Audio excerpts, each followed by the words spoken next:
In our ongoing Boomtown coverage, we track all the growth across the inland Northwest and how it impacts all of us. Well, that growth was the focus of Greater Spokane Inc.'s State of Housing Summit.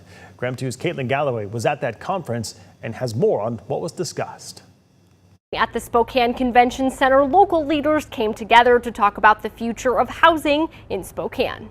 When cities like Spokane continue to grow, home ownership rates tend to do the same.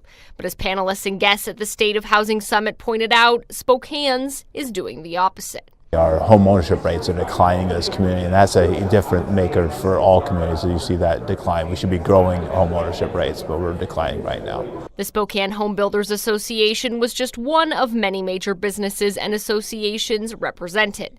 Lieutenant Governor Denny Heck was the keynote speaker and part of the panel discussion. Even if we've owned our own home forever, the severe housing shortage means people aren't going to be able to afford homes, to buy, to get into homes, to be able to rent. It causes all sorts of problems. Home ownership, having shelter, is fundamental to a person's economic well-being. Mayor Lisa Brown announced new legislation earlier this week aimed at increasing incentives and decreasing development costs of affordable housing. However, the panel talked also about solutions that involve more than just government for all levels of housing. The housing problem can't just be solved from the bottom up. You can't just provide more government funds to subsidize housing.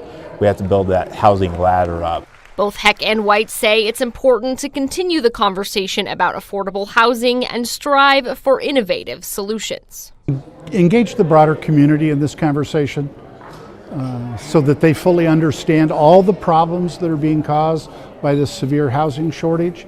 That will help the people who run for office, the people who hold elective office, I think encounter less resistance to changing the things we need to change to make sure that people can have access to a decent home. Greater Spokane Incorporated plans to continue the conversation with their State of the County event on September 11th. At the Convention Center, Caitlin Galloway, KREM 2 News.